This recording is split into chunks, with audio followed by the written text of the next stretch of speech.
Punta, tagaan ka ba yung lawas sa Ginoo, o daghang nakatuigan mo mabot sa imong kinabuhi, kuman sa imong pamilya. Department sa una sa HRM. So, nihawak ko after 16 years, yan sila si Pamang nabilin sa Dega. Saya kami estudyante. In fact, sa akong time, 15 years ago, estudyante makuningan, always dun siya mag-up sa student evaluation. Iyan dun na maintain, hanggang karon. Pero dito na, apan mo ang edad na mo. Ganda siya.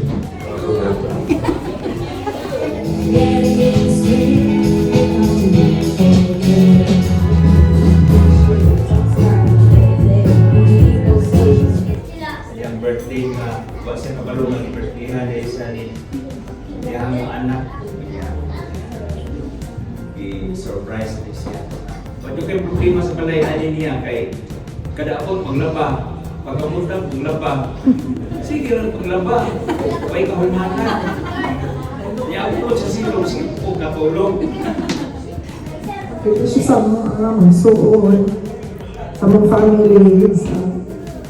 Dihan may problema, ginhatag ilang mga papa, pero mahayap mo sila. Thankful kayo ni Manang.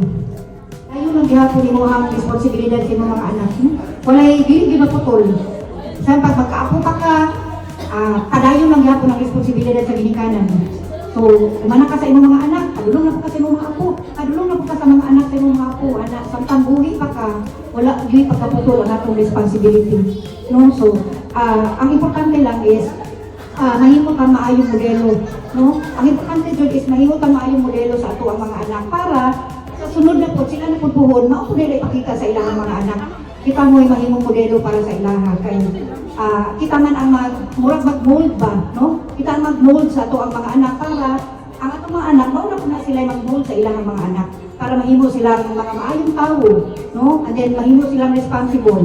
So importante jud nga ato yung buhaton ato ang responsibilities di ay kidaghan man as ginikanan. So kung ginikanan ka wa gyud pagkaputol ato ang katungdanan sa ato ang mga anak. Maminyo ba man sila, magkaapo pa ka, ako pa gyud, padayon gyud way pagkaputol, no? Wala gyud. Ang ato lang iampo nga tagalan ta kanunay og maayong lawas para makatan-aw pa ka sa ilaha ba, no? Makatan-aw ka sa ilaha. And then makaambag ka kung naatay mga problema, no? Sa imo na lang yun. So magampo lang ka kanunay nga tagalan ka maayong lawas kanunay.